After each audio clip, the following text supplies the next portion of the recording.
Hello, I am B. Reeves with New Waters Recovery in Raleigh, North Carolina. Welcome to our weekly podcast, Finding New Waters. Our goal in creating Finding New Waters is to provide a resource for families to help navigate the complexities of supporting a loved one struggling with substance use or mental health. When we find ourselves in crisis due to one of these issues, most people have no idea where to turn. We hope to shed some light onto what is often the darkest hour for many families. Thank you.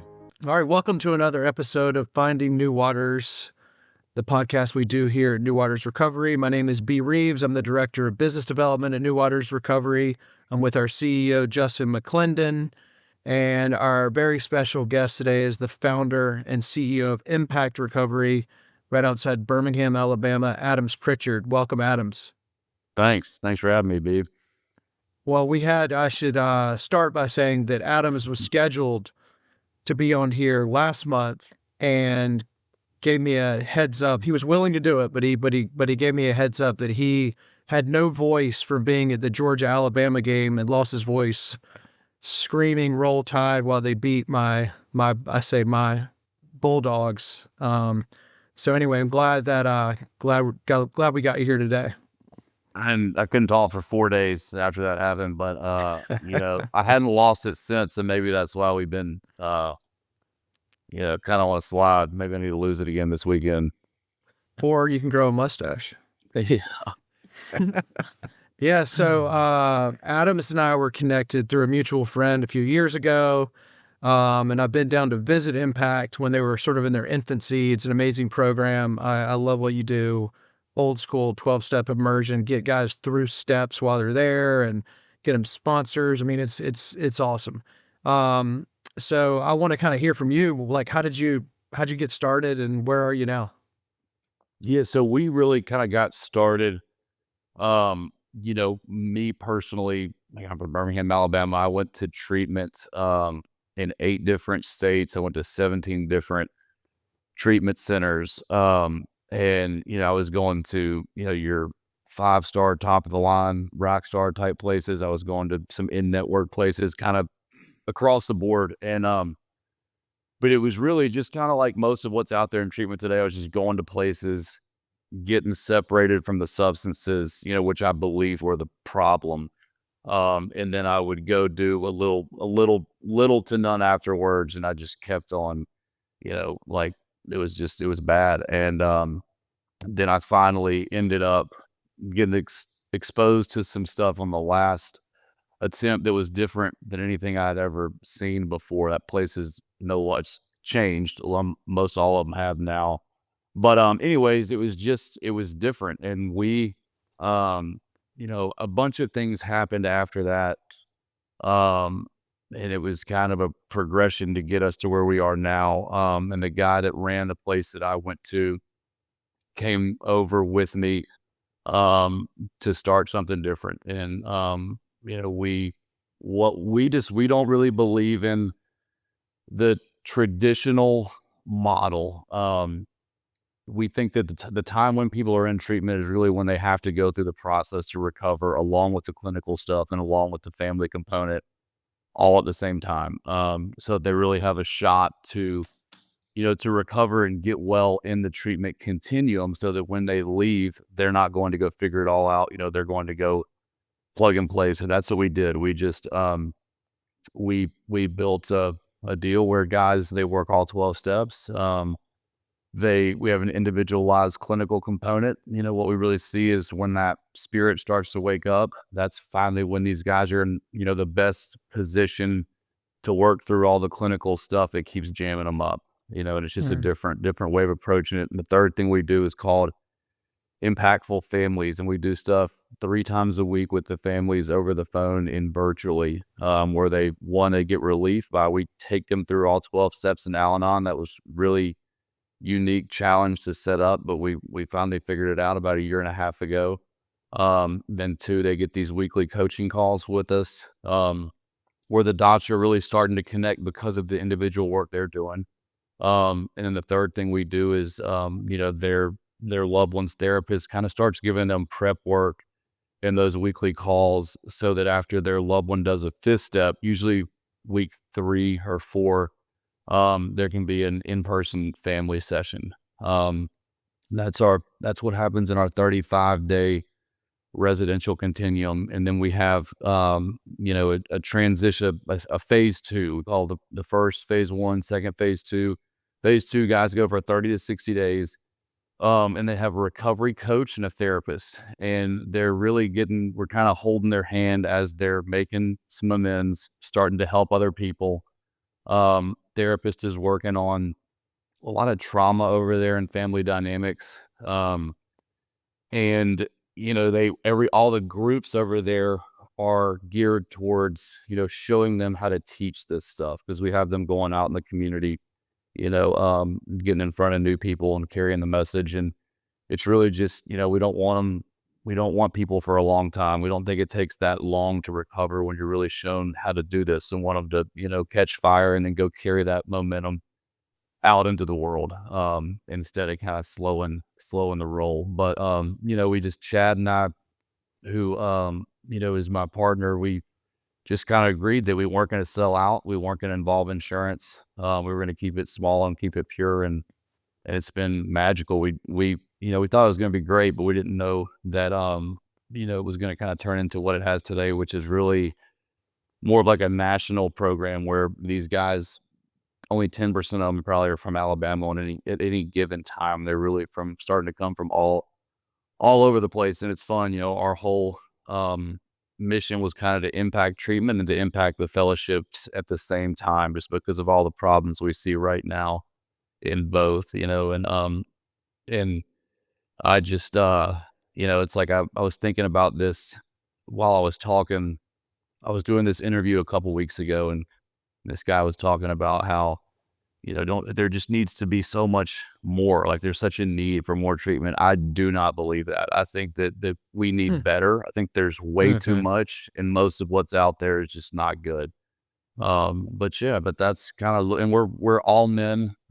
We don't work with women yet. That may come. We're not sure. But yeah, that's kind of really what's going on right now. I love it, man. I hear you, because we do hear that a lot. There's not enough treatment, and but there seems to be no shortage of treatment centers, but Yeah. a lot of people not getting better, and more importantly, staying better. So I hear you. And I don't know if I mentioned this at the beginning, but I've been to Impact and visited, and it's an amazing place. And I've got some good friends who have been through it, and who are still doing great and sober today. And, they attribute it to being an impact and the foundation you helped them build while there. What a small world. That, it's pretty crazy. I know. I love hearing what you guys are doing. So, and you may have said this and I missed it, but what's your average length of stay that a client is out there with you guys? So yeah, it's, about 50% of guys just do the residential phase, where they do 35-day Okay. residential. And about 50% do the whole continuum, which is doing the 35 days, and then anywhere from 30 to 60 days in the transition. And Okay. what we've found is, so we're about 4.5 years into it, a little more. And guys that just do the phase 1 35-day, about 50%, so it was about a 50%, positive rate of success. But if they stay and go do at least 30 days, in the transition, it goes to about 80%. So it's a pretty big, That's it's huge. worth it. A lot of the only guys that don't go really are the ones that have to go back to, the job and the wife and the kids and all that. And they're more than set up to go be successful if they only do that, but it sure helps to have a little bit more runway. And Adams, what do you guys think? I mean, I think there's an obvious piece of that being just the length of time, right? Just the length of time of sobriety. But what are some other things that you guys have picked up on that you feel like attribute to that increase in success? Because 30%, I mean, that's huge. Yeah, man. it's because they have to be over there, right? Like, they are actually like, they have to make 5 amends in the first 2 weeks they're over there. Oh, Um, wow. so, it's not optional. Um, that's on top of being in a position where they are in front of and helping others. And our therapists tell us that, the best trauma work is done over there. It's because, they're starting to have more of a shift. Yeah. So they can go deeper. Um, and they're kind of starting to, we have them on the weekends. We're really encouraging them to go home to wherever it is, California, New York, Texas, wherever it is, to start making these amends, but also to start kind of slowly re-engaging with, their whole family system, into where it's not just all at once. Hmm. But, I don't know. I just, I don't necessarily think that it's the length of time. I think it's just they're able to accomplish more while they're still in the bubble.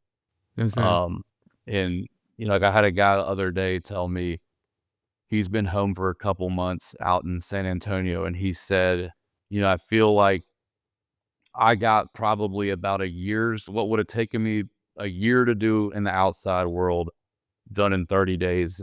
He did 30 days in the transition. So I think it's just like we just speed it up. That's great. I hear. I mean, where I went to treatment here in North Carolina, we not everybody did, but they wanted you to at least get through the first 5 steps. And I didn't know anything about anything until all of a sudden I was in a treatment center. I'd never been to a meeting, never been to treatment, didn't know anything about anything.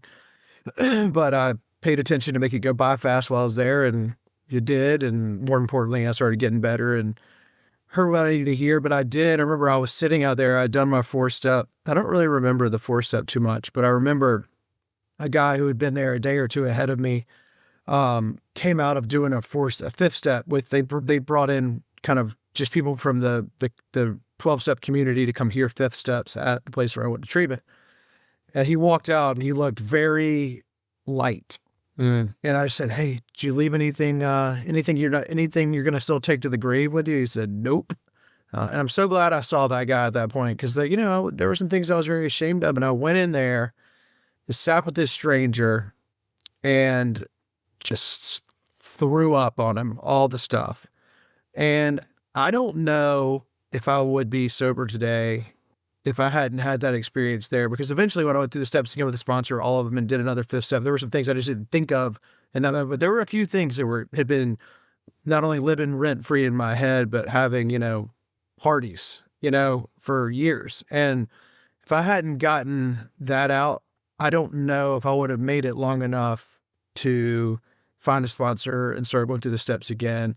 And so all that is to say that getting people through the steps, all of the steps in 30 days, I can only imagine how beneficial that is, because it's not like we can't do it again, but we do all that work while, if the people doing all that work in that short amount of time, I mean, talk about building a foundation. I mean, that's a real foundation. And then especially if they're going to go start working on the trauma work, and the aftercare.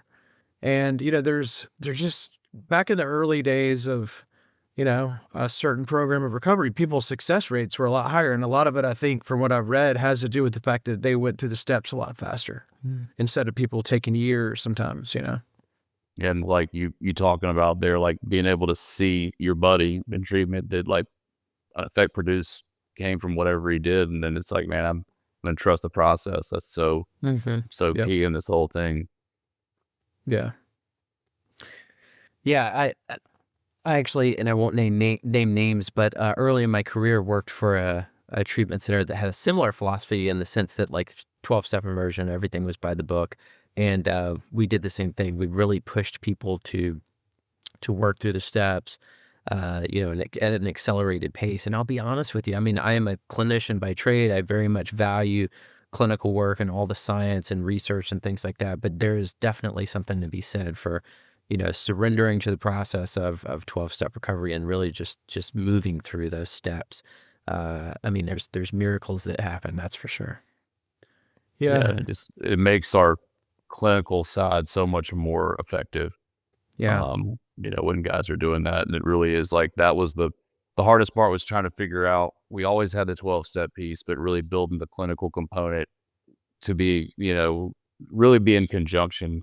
And that, it took a while, but we've had it rolling like that for about 2 years, 2.5 years, where it That's great. mixed. Yeah.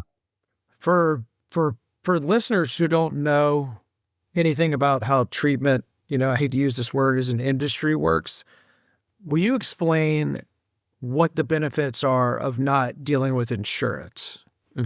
So it's just, we don't have to follow the dictates. Like, we're not setting up our product to satisfy the payers. And they're not telling us, how to treat these people. And it's effective, but the issue with it is not everybody can pay out of pocket to go to treatment, and so I'm all for people that have private insurance and that can go use it, that don't have out of pocket funds. Like, so much better than nothing, but it really is a gift to be able to come do something like this that we're doing over here. Yeah, I hear, because we hear that a lot, and the way you just said it is actually so simple. And I've never, even though I know what you're saying and have known what you're saying for a long time, but I hadn't really thought about it like this, the payer, because that's how we refer to it. What's your payer mix? Who pays? But, in the eyes of treatment, and I mean, of the insurance carriers, we're paying for this, so we're going to tell you what to do. It's kind of like somewhere in our literature that it says, he who pays the piper is apt to call the tune. And that's exactly what you're saying is, even though it's not dad saying, hey, I'm paying for this is what you're going to do. But I mean, in a way, that's exactly what's happening. And that's why there's so much freedom like you have in not being able to, and in being able to kind of do it the way you see fit versus how the insurance carriers who, I'm going to go out on a limb here and say they've never been to treatment or not in recovery, see fit. Yeah, it really is. And so you and your wife is also involved with Impact, is correct? Yeah, she is. She kind of does a little bit of everything. She does some marketing stuff, and just kind of like whatever's needed. But she comes up. She's at the facility some. She likes to be able to, she does something different every day, I guess, if you look at it. And Chad Lyncher, who's my partner, he really is over the program in the day-to-day, and I kind of just handle the pain in the butt stuff. A lot of that I get to talk to a lot of families, which I really enjoy. I run about 2 or 3 morning groups each week. I really do step 1. Do a little bit with step 2 and 3, and that's probably my favorite thing that I do. But it is nice to be doing something different every day. I like it. I hear you. Just wondering what it's like working with your wife in such a high stress job. It's interesting, but so far we like it. That's good. That's good. Yeah. So, yeah, tell us a little bit more about the family program. It sounds, I've talked to you about this before, but it seems like you really get down to business with the families. And one thing we're always talking about on this podcast, at work, in my personal life, in recovery, all that, is families so often think of any kind of work they need to do, especially, the aforementioned Al-Anon work, as a punishment. And helping them understand that this is a gift so they can have their own serenity and, recovery, which can hopefully lead to some serenity by doing this work, instead of looking at it as like, well, my son is the one who did this and that. He's the one here. Why do I have to do anything? Yeah, you guys mentioned, just to jump on that bandwagon before we let you respond, you mentioned that you guys help the families work through 12 steps of Al-Anon. That's got to be a pretty big task, I would imagine. It's a lot. What we started to realize was so, and be like, to your point, the families are such a key, part of this process. But in the beginning, when we were, trying to plug, most families up with an Al-Anon outlet, therapist, all that stuff, the ones that actually pursued it and went to Al-Anon, how we have problems in our 12-step fellowships, they have a lot in theirs.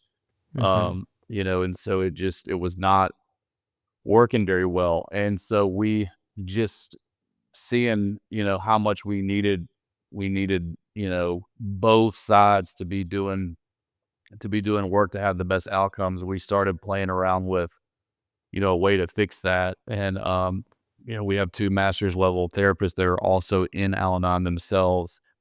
And we set up, that we have 5 different groups a week, and we put the families in, you know, put families in the right spots to get them where they need to get to. And they run through the whole thing, and it's quick, it's effective. And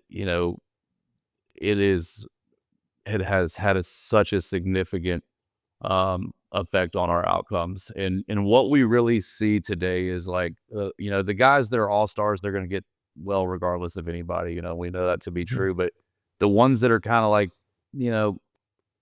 kind of knuckleheads, if their families get on board, those guys get well. If they don't, they have no shot.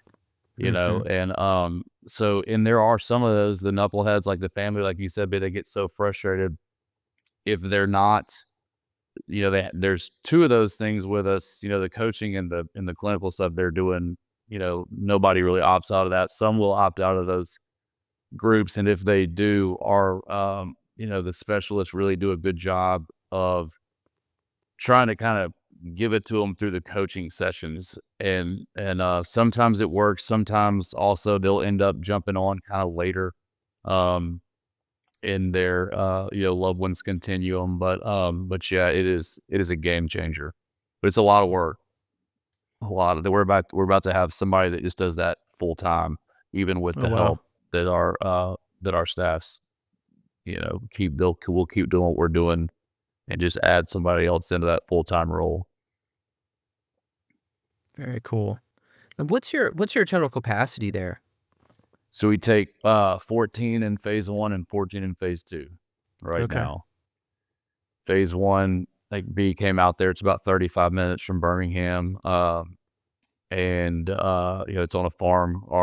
Then our transition phase is in Birmingham. It's in a cool little part of, the south side of downtown Birmingham. And we actually built a brand new apartment building over there. It's just ours. We have seven units in a group room, and we really want them to be like in the mix of life and what's going on, over there, and not to be so secluded. I love that idea too of you encouraging guys to go back to their respective Mm-hmm. homes and cities on the weekends once they're in that's once they're in the step down. Right. Just so it's not a total culture shock when they do get home, I mean, yeah, I was pretty terrified to go home. I was, rightfully so, but Yeah. where so you said only about 10% are coming from Alabama. I mean, how are people finding you?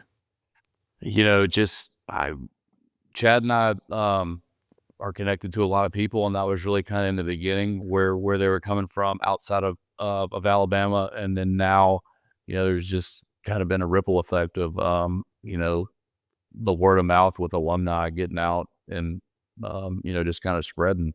And we hadn't really done any national marketing until now. We're kind of making we're starting to do some of that stuff. We kind of always wanted to do it all along, just didn't have the bandwidth. But now we're in a spot where we do, and we're going to kind of play with that and see how it goes. I hear you. What are you about to say? I was just gonna say that's awesome. It's good to hear that you guys have people that you have those relationships and you have people coming from all over. I actually grew up in Alabama, actually right on the border of Columbus, Georgia, and Phoenix City, Alabama. I'm not sure if you're familiar with that area. Yeah. Sure did. Yeah. Well, I knowing you a little bit, and I did a little refresher on your bio being from Mountain Brook. I remember when I was my freshman year in college, my roommates, my first summer, were both from Mountain Brook, and their friends would come up from from Mountain Brook that summer. We were all in summer school between senior year of high school and freshman year of college. And my crazy friends were coming from Raleigh and from boarding school friends. And I remember thinking all my friends were just like the wildest people, way ahead of the curve and all the wrong reasons until I met the Mountain Brook people. And so I'm just wondering if, I mean, you know, do you, and fortunately though, I've seen so many of these same people on my end, you know, kind of get to a bottom faster and find recovery. Are you seeing that in that world? I mean, yeah, there's a lot. I don't know, maybe it's in the water, but I don't know. You know, it's really just it's just you know, maybe it's just more visible here. Um but the good thing is that you know, I mean, people around here also know that you can get better. And so there's also you know, examples of that around, but you know, no one from here was ever getting well here until now. They're going all over the place, Right. and now we're starting to get that first shot, you know, before they go to across the country or wherever. At least for the guys. Yeah. Which is great. I mean, I was thinking about that same thing earlier. I mean, other than what, Bradford? I mean, I can't really think of any other treatment centers in Alabama, right? I mean, it's got to be pretty few and far between. So it's great to hear that you guys are doing some good work out there. Yeah, it was fun. It really is. Yeah. But I've been wanting to get up there and see y'all. I need to get it on the calendar. Yeah, you need to. We will make that happen. But I was just thinking about how, you know, you're talking about how Mountain Brook now people can see people getting well. And one thing that I've been noticing lately and talking to, if somebody who is a friend of a friend or kind of a stranger talks to me about, you know, what do I do? And I'm not as a person who works in treatment, just as somebody who's in recovery. I am so wide open, but never pushy, but wide open, and will tell them everything. But if it's somebody I already know pretty well, I take attraction rather than promotion probably a little too far and get extra standoffish because I would never, I'm so scared of somebody thinking that I'm trying to be, to persuade somebody to do something instead of just, you know, telling my version of my story, you know? Yeah, I'm the same way. And I really, for those people, the second ones you mentioned, really try to get them connected with a, you know, like a family coach, interventionist, and let them shoot them straight and not me. And then if they need my help, I'm here. It happened last week, happened last month. I mean, it happens to me all the time. I hear you. So you said, so y'all are all men for now, which I totally respect and get. And thinking about women, besides possibly having a women's program or a separate program for women, do you have any other plans for expansion? Yeah, we've kicked around a bunch of different. We've had a lot of different options to go do some different stuff. And you know, we kind of are now finally in the position to have the bandwidth to be able to really go pursue something. And we are going to do something. And it'll also be, you know, small, kind of like niche, outfit. But you know, we're not going to do anything else in Alabama. We're going to go to some different markets. But yeah, we'll see. Probably have something. We'd start, you know, be in the spot to start talking about it sometime early next year. So you mentioned, and I'm not trying to steer the conversation into like bashing treatment centers or anything like that, but I'm always interested in the conversation. You mentioned, you know, kind of seeing the traditional models and that maybe they weren't working and things like that. And I don't want to put words in your mouth, and that's why you guys created what you created. I'm wondering, again, without us getting involved in like treatment center bashing or anything like that, what is it that you think is maybe not as effective about these kind of traditional programs that we see now? Because I think we all know them without throwing any names out there, but you see a lot of these, you know, whether they're in network or out of network with insurances, but it's gotten to where, not all, but there's a good portion of treatment centers that kind of tend to look the same. You know, they do a lot of the same stuff. I think right now, I mean, for the overwhelming majority, most of them all are the same. And I mean, I don't like to use names either, but I really think it's because most people getting into this industry now and starting a place, it's the cookie cutter stuff because they want to Yeah. sell it to a private equity company. And what the Hmm. consumer doesn't know is their loved ones going to a place to get better that either already is owned by a private equity company and is in that conglomerate, or that place is pushing towards that exit. And so they're just Hmm. not unique, and Right. therefore not effective. There's just not that human element. There's just not as many people like y'all, like us, that are in this for the right reasons and that are, have some have some character. Right.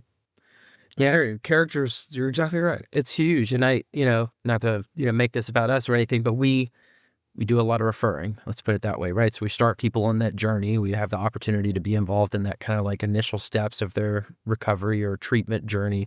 And then we also do this diagnostic assessment program where we really get a cool opportunity to sit with people and like really dig in and find out the nuances of what's going on with that individual.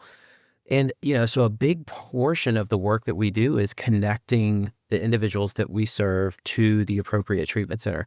So like this particular conversation is something that's very interesting to me is because, no one is the same, right? And being able to find like really high quality treatment centers that specialize or approach treatment in a way that is different than that cookie cutter model is really important for us because we see how individual these people are, and not everybody needs the same treatment. And I think that's a good thing that there's a lot of treatment centers out there, right? Because as long as there's enough differences in between who's doing what and who's specializing in, what types of approaches to recovery, makes our job a lot easier because we're able to say like, hey, this place does the thing that you're probably going to benefit the most from. If that makes sense. So I don't know. I'm just always interested in exactly that. Like who's doing what, why are they doing it that way? Why is it effective? And who's the appropriate client for that particular treatment center, I guess. Right. Yeah, 100%.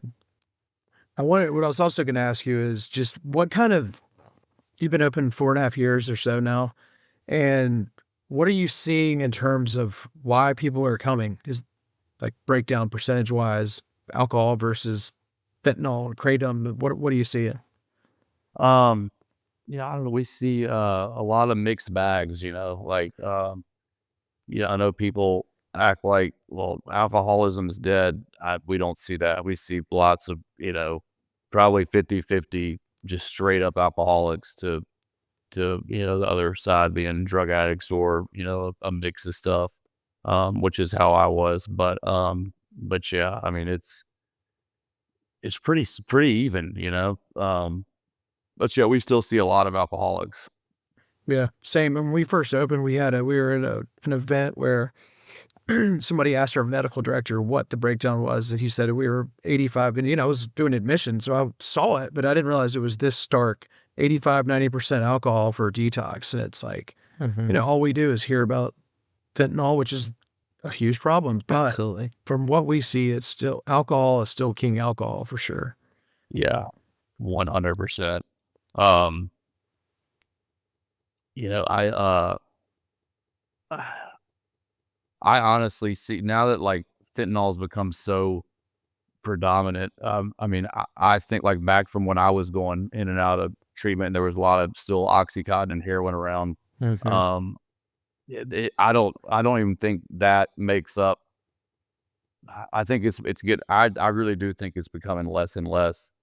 And I know everybody thinks it's like everybody just thinks it's all opiates. Like it's not. Yeah. It's it's drug addiction and alcoholism. People use all kind of stuff. Yeah. But I Yeah, wish it's there true. was some. Man, I really wish that, I mean, but if we do see, I mean, there definitely is a contaminated drug supply, like no doubt. Yes. And I wish that that this country would do some things a little bit different to help with that. But I don't. The only way I think of this a lot, but like if I were the drug czar, which I'm not, or whatever, I'd make a policy. I would legalize drugs, like, and I would have them sold in dispensaries. I'm not saying all drug, most, where people go buy pure clean heroin, pure clean cocaine. And you would I think there's three things that would happen.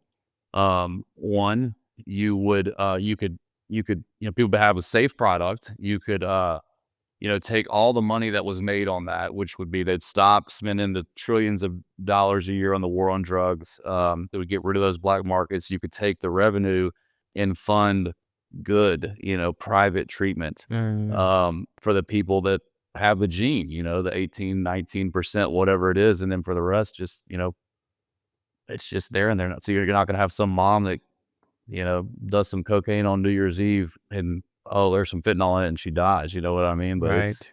I don't think that, I don't see that happening anytime soon. I don't either, but it's an interesting thought. Whatever we're doing is definitely not working because people are dropping dead. Yeah, I mean, I was thinking when you're saying that, Adams, the contaminated drug supply. I mean, like we all the time, have individuals that come in that have absolutely no idea that they're taking fentanyl. Whether they're buying, benzos from a friend and or they're buying cocaine from a friend or whatever it is, and I think to toss in the conversation of stigma as well. I think these are individuals that would not be this kind of picture, this visualization of what an addict or an alcoholic looks like, right?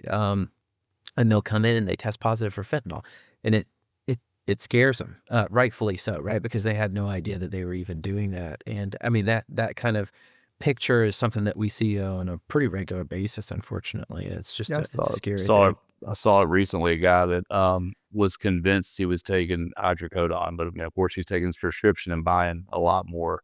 Right. And he was, successful on a bunch of restaurants, and he was in detox, and his toxicology report came back and they didn't even have hydrocodone in his system. It was all fentanyl. He had no idea. It's scary. It's crazy. Yeah. I mean, I heard a story recently, a friend of a friend in Pinehurst, bunch of people at dinner, late 30s, early 40s. Guy goes and meets his coke dealer behind the bar, goes and sits in his car, takes one bump of it, drops dead in the front seat of, the driver's seat of his own car while everybody's in at dinner at, 7:30 p.m., thinking he's doing cocaine and, I don't know, dropped dead of fentanyl. Yeah. It is. It's an absolute mess.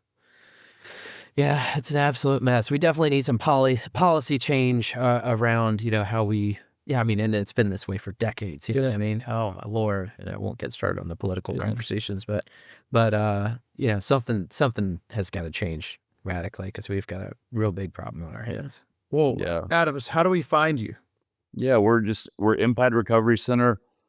We're in Birmingham, Alabama. You can Google us. Our website's impactrecoverycenter.net. And yeah, man, y'all, anybody out here listening needs some help, holler at us. But I'd say the same thing right back to New Waters. Be a great guy. Need some help, calling. That's right. Yeah, feeling is mutual. Adams is a good egg, and he's helped a bunch of my friends, including my friend's husband. And everybody's doing well though. Well, you're doing great work down there, so keep it up, and come see us, and I'll come see you again, and let's be in touch. All right, man. Y'all have a good one. Thank you, Adam. Thank you.